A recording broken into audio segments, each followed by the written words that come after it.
appreciate it. And I sincerely thank you for sticking with us over this COVID situation. Ain't you glad that's hopefully over? Yeah. I can see your faces for a change. I know it's been tough, but we've stood on our grounds and we've done whatever, and it just feels good, speaking of standing, of just standing on this stage again. In fact, it has been more than 2 years since we've been together. I've missed being with you, and I've missed being here. You know, I know that the pass holders' families are coming to visit and enjoying the parks, and any of the comments, you know, that we make on the park about the COVID, we always just say that even during the COVID, you know, we managed to do well because we followed all the rules, we did everything we could, and so we're just glad to be back, hopefully full force this time. And of course, I've been out in the big wide world doing all sorts of things. Did you watch us, any of you, on the ACM Awards? Good. That was a fun night. We were out in Las Vegas and with all those country stars, and I got to host it a little bit. Did you see my shiny glass dress? I was talking to Robin Meade this morning on Headline News. She said, "How'd you sit down in that jumpsuit made out of glass?" I said, "Very carefully." And that's the truth. Anyway, so we've got a new book out, of course, called Run, Rose, Run, with James Patterson. And for those of you like me that don't know a lot about all those big writers, he's the #1 novel writer in the world, and I'd never written a novel. So I was working with him, and I thought, now how am I going to really contribute to someone like James Patterson that writes all these books? He's sold over 400 million books in his lifetime. And I thought, well, one way I can contribute is to write music to go along with it, almost like a soundtrack to a book. And it's about a young girl that's running to something but running from something. You'll have to read the book to know all the whole deal. But anyhow, I got real inspired to write a lot of the songs, so I hope when you do get the album and the book, you'll enjoy both. And hopefully there's going to be a movie about that too, and I'm going to get to play the part of one of the characters in there, the Ruth Anna part. Anyway, of course, I've been out doing all sorts of things, and we're having a good time now, thank God, but some of our friends in Ukraine are not having such a good time, so I want us all to keep them in our hearts and in our prayers. It's as scary as it can be to watch all that's happening there, but we'll try to put some joy in our hearts today and hopefully send that out to them and wish this world a better place by next week, certainly, don't you think? Anyhow, it's a sad thing to watch. But anyhow, I know you folks have been working more than 9 to 5. Yeah, right? Of course, you know the old saying, love makes the world go round. Well, certainly, love makes Dollywood go round. And we love their family, my partners here at Dollywood, and their enterprises. They do a lot of other stuff. And I appreciate them for being such good partners. Of course, these last 37 years, we have plans not only for a great year at Dollywood, but a lot is in the works for many years to come. Now, we love our hosts who work so hard to make all of our guests feel at home. And of course, I hope you saw the announcement about the Grow You program. Did you see that? Yeah, I think that's wonderful. It really fits perfectly with all the great things we do at Dollywood Foundation and the Imagination Library. The dream more, learn more, care more, be more. And we want all of our hosts to be more. And you are helping them fulfill their dreams by giving them wings with Grow You. So anyhow, we love this place that we call home so much that we launched our Care More program this year. And each year, we're going to give our hosts paid time off for them to get around, go out into the community, and do good work for good people. So speaking of dreaming more, I really am excited about a couple of new things for this year, including giving you a chance to stay where I stayed and have slept for many nights over the last 10 years or more. Starting this year, you will be able to, if you want to, stay in Suite 1986. That's my home on the road for more than you know, like I say, more than a decade. And of course, it lets you see kind of how we live on the road. And we put the bus out here on the park so people can use it like they do the suite. And I guess some of the money from that probably go to the Imagination Library, one of our programs. So I'm excited about you seeing the bus. So I'm going to be going down there today and kind of do some pictures, do a little video, a walkthrough to let you really see. I'll point out exactly, you know, where I do it. And I don't know if they're going to be showing that as part of the tour, but I know they're going to be renting it out. That 1986, I saw that they had named it Suite 1986, and I thought, Lord, that bus ain't that old. It didn't dawn on me what they were talking about when they named it. That's the year that we started Dollywood. So that's why we're calling it that. And we're also bringing a new festival to Dollywood this summer. For the first time, we're expanding festival elements to every part of Dollywood's parks and resorts. And here's what else you can expect in 2022. Why don't you take a look, and I'll get out of the way, and I'll be right back, okay? Enjoy this. It's exciting.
It was the heritage and spirit of the Smokies that inspired Dolly's HeartSong. A HeartSong melody plays like a symphony, the sweetest music I have ever known. And now, the song's namesake comes to life in Dollywood's newest destination, HeartSong Lodge and Resort. What began with the music of the mountains becomes a symphony of textures and touches, drawn from nature and then imagined anew. A sweeping drive slowly reveals the majestic HeartSong Lodge and Resort. Enter into a grand, open lobby framed by high ceilings and exposed beams stretching over a large signature fireplace. Under the draw of a glowing heart, guests take in an endless number of nature-inspired design details, confirming what a special destination this really is. It's an atmosphere rustic, yet refined, enhanced with design touches that are true to Dolly. HeartSong Lodge and Resort abounds with indoor and outdoor gathering spots, and at times, the lines between the two blur altogether. Dollywood's HeartSong Lodge and Resort is all about shared experiences that draw friends and family together, while also inviting them to explore the real majesty of the Smokies just beyond the resort. Which brings us back to the spirit of HeartSong. A new, elevated take on the Grand American Lodge, filled with the warmth of the Great Smoky Mountains, and born of an appreciation that one special place can inspire stories that we all share for years to come.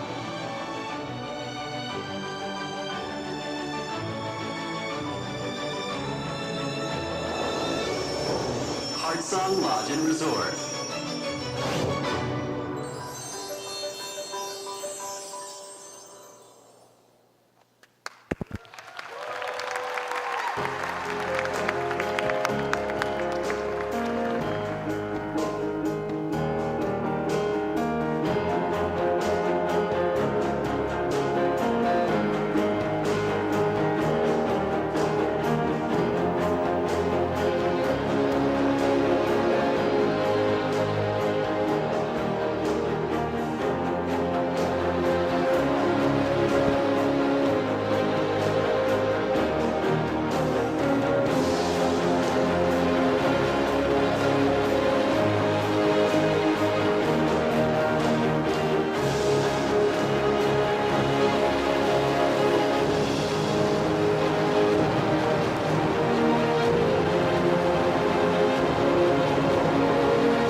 Good, because that's better than a Saturday night bath. This is wonderful. I told you that we were going to have a lot of special things, and so you and your family are going to be here. Yeah, we're going to be here from June 18th until August 2nd.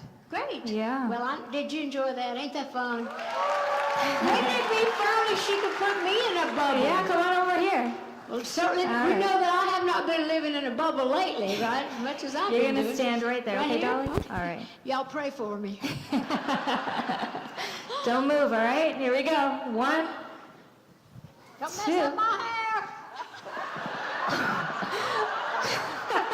one more time. Here we go. One thing. Careful. Well, I'm not a very good person to work with you. I hope you do that's all better right. with the rest of them this summer. Thank you for so coming. much. Mhm. Yeah. Thanks a lot. Well, I'm back. Yes, you can just leave that out here if you want to. I'll just prop against it if I need to. Anyway, again, I just wanted to say thanks, and I think that we have some Q&As that somebody said we have. Is it time for that? Down to the left. Okay. Hi there. Hey, Dolly. My name is actually Holly, and I'm a Diamond Season Pass holder, and I've got a question for you. Okay. What did you enjoy most about hosting the ACM Awards? Everything. I love just being able to do that, getting to wear all my shiny little costumes, especially that opening one. But what I think I always love the most is I get a chance to see a lot of my friends, my musical friends that I don't get to see. And Lord, they had everybody in the world there. A lot of the new people I don't even know that well because they're, coming up and coming, so to speak. So I got a chance to meet them. So we had a good time. And I think my favorite part of the show was Kelly Clarkson singing, Oh, was that not absolutely beautiful? She smashed it. I'm telling you, I was so proud of her. And I was standing backstage, and my heart was just breaking. I was watching her on the monitor. And I thought, because it's my song, and I was remembering all my memories and everything, and I thought, Lord, please don't let me start crying. I've got some more show to do, and I got my eyelashes and all my mascara, and I was just having to swallow all that emotion. But she absolutely loved that. So that was, I think, my personal favorite moment. You're Holly. It's the Holly and Dolly Show. That's your last name, right? Okay. Somebody else? Miss Dolly, I'm Ralph Jones. I'm a season pass holder, and I would like to know what inspired you to write Run, Rose, Run with James Patterson. Well, actually, James had called my office. I'd read a lot of his books. He wrote books like Along Came a Spider and all that Alex Cross stuff that you watch. And anyway, so they said, James Patterson wants to talk to you. And I thought, well, whatever for? And so he said, I'd just like to write a book with you. And I said, well, you don't need me. You seem to be doing okay. And so he said, no, I have an idea for a book that I'd like to write with you. So I said, well, come on to Nashville and we'll talk about it. So we did, and he's the one that titled the book. We had all kinds of titles. I sent mine, and we'd go over all that. After the whole book was written, though, he said, how about Run, Rose, Run? And I thought, that's the one. So anyway, we were great together. I made a new friend. Mine and Kenny's song, You Can't Make Old Friends. Well, that's not necessarily so, because he's an older man like me, and, well, I'm not a man. Obviously. But I'm older. Anyway, so I thought, well, he felt like someone I had always known in my life. You know how you'll meet somebody now and then, and you just feel like you've always known them? And that's the way we were. So we had a joyful time doing it. And so he said, well, let's write a mystery about Nashville. And I said, well, I know Nashville, so I believe I can help you there. So it worked out real well. Thank you. Well, why is everybody over there? We're season pass holders, and my name's Olivia. Hi, Olivia. My name is Sadie. Hi there. And what inspired you to start the Imagination Library? Well, that's a good question. I love the Imagination Library. I have to honestly say that's one of the things I'm proudest of in my whole career. And, of course, I've always loved kids. I'm from a family I've got 6 brothers and 5 sisters. And so back in the day, I just always loved to read myself. But unfortunately, a lot of my family, my dad's people and my mom's people really, didn't get a chance to get an education. Because as you know, you may not know, but a lot of people that grow up in the mountains, they have big families, and the schoolhouse is way off. Plus, anybody that's at home, you really need to work to help work the fields and to help make money, to put food on the table and do all that. So my own daddy did not get a chance to go to school, so he couldn't read and write. But my daddy was so smart in spite of all that. And I used to think, boy, tell him what my daddy could have done if he'd had an education. And Daddy always seemed to be a bit embarrassed by that. And I didn't want him to feel like that. So I had this idea to start a program where kids can learn to read when they're early in their most impressionable years. And I dragged my daddy in on that with me. So I let him help me get that all started. And so he took really great pride in that. It gave him a lot of personal pride, just because I was his daughter, and he was proud of me, but because he really saw the need for it and felt the need for it. So anyhow, he got to live long enough to see the kids call me the book lady, and he thought that was so much fun. So I love that, and I always feel like my daddy's looking down every time one of those little books come in the mail with those kids. So thank you for asking. And they tell me that we're actually right on the brink of having given out 200 million books since we started. Yay, Daddy! Yay, you! But anyway, I'm very proud of that. Hi, Dolly. My name is Carly Caramana, and I'm with Yahoo. And we're so excited for the next couple years with the new resort and whatever else you have up your sleeve. And I wanted to know, what do you think about Dollywood makes it such a unique destination for families specifically? Well, these sound like planted questions. Are they paying you from Dollywood to do that? Actually, I'm very proud of Dollywood, as you know. Like I say, I couldn't believe it's been 37 years, but 3s and 7s have always been my lucky number. So I feel like this is going to be a good year. And I hope the gas prices don't go up so high that we can't afford to get here, but let's hope for the best. But anyhow, I think Dollywood has just grown every year, and I've just grown more and more proud of it through the years. And I'm so excited about the new resort that we've got coming. Yeah, I mean, I love that, the HeartSong Lodge. And so we've got amount of rooms as we have at the resort, at the Dreammore Resort, but we've got bigger, rooms, big conference rooms and playrooms and things that have other things that we don't really have the room for here. But it'll be the same good service, just a little bit different, which is good. So I'm looking forward to just opening that up. We're supposed to open that up. It should be open by next fall. So if you get a chance to just go through it and see it, do it, and stay if you can. Okay. Anybody else? Hi, Dolly. I'm Lindsay Bell. I'm with Knoxville Dollywood Insiders. And my question for you, you have mastered nearly every genre of entertainment through music and writing and film and television. You've got the successful resorts and the theme park, your charitable foundation, and you give millions above and beyond that. Now, I know you don't have any intention of slowing down. So for a woman who's got goals and dreams, what's next for the woman who's done it all? Well, I've got a whole lot of things in mind. I wake up with new dreams every day, but like I've always said to people asking me why I still work so hard and why, couldn't you just, sit back and enjoy it. I remember seeing a sign in a bathroom one time. I went in and it said, any peacock that sits on his feathers is just another turkey. I said, I don't want to be that. So I've been so fortunate. I thank God every day and all the fans for letting me see my little girl dreams come true, because I used to stand out on a porch when we lived back at the old Tennessee mountain home, and I'd put a tobacco stick down in a crack in the floor, and I'd put a tin can on top, and I'd stand there and pretend like I was singing on Grand Ole Opry. And I was dreaming about a world beyond the Smoky Mountains. And sure enough, God was good enough to let me see that happen. So now that my dreams have come true, I feel like I have to get out and kind of keep feeding them. I can't just leave it there and say, oh, I did it and that's that. Because every dream kind of spawns some other dream. So there's always a dream within a dream. And so I get an opportunity, just like how you see me everywhere, selling cakes and pies and doing this, perfumes. But they call that your brand. Once you've kind of worked in the business long enough to build a reputation, people feel like they know you. So therefore they feel like, they can trust you. So every company, anybody that wants to sell something, they offer you money to get involved, and that's kind of how you make money. If they say you have to spend money to make money, and you make money, and so I always try, though, to only take the things that I can take pride in selling, and that I feel like that I can do that. So that's why I don't slow down, because I can't.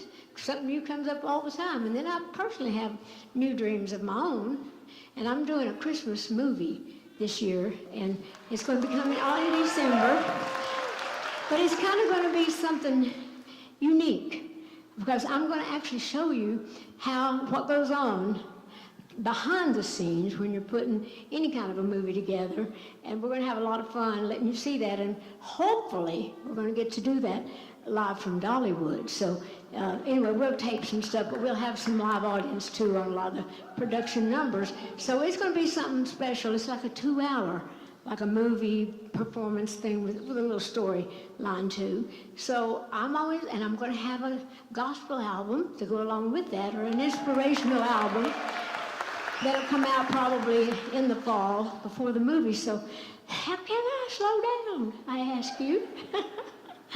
Thank you. This is the final question. Okay, I guess everybody's over there because they only have one microphone and that guy can't walk all the way across. I bet you got questions too, though, don't you? Anyway, we'll take one more and then I'll sing you a song if you want me to. Okay. All right. Hi, my name is Natalie Rickerson. I'm the owner of the Knoxville Moms Parenting website, and I wanted to know how the growth of the park and your vision for its future has been influenced by your values and what's important to you. Well, I'm a girl that grew up here in the mountains, and I'd like to think I have some principles and values, but I think any time that people grow up with you and they've heard my story, they know I grew up believing in God, and that I think that through God all things are possible.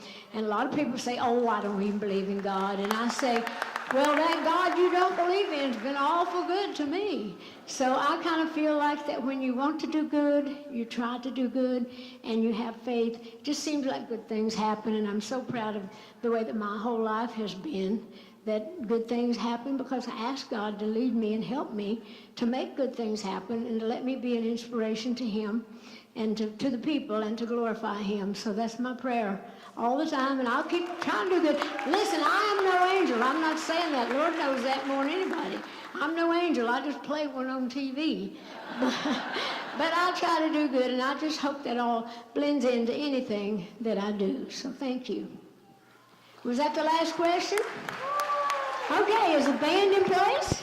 When I was talking about doing the Run, Rose, Run album, there's a few songs in it that I liked a lot. And the other night, I did a song called Big Dreams and Faded Jeans, because don't we all have dreams? You don't have to be in the music business. Whatever your dream is, we have big dreams, and we like to see them come true. And this one kind of was based on my life, going to Nashville, trying to make it, and it's called Big Dreams and Faded Jeans. Put on my jeans, my favorite shirt, pull up my boots, and hit the dirt.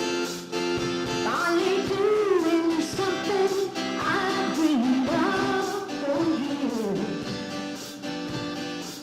I don't know quite what to expect, a little scared of what to have.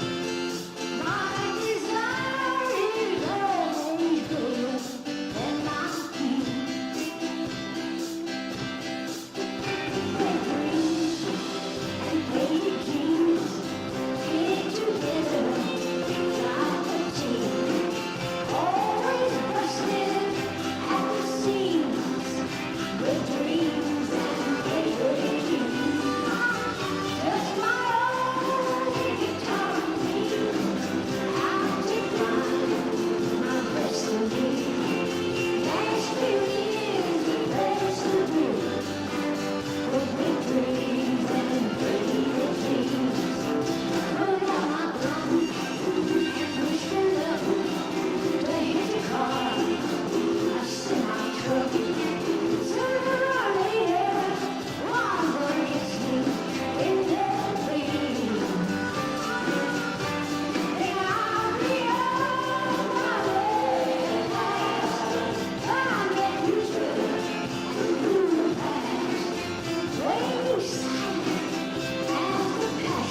hoping the weather holds up and we can ride around in the DeWitt.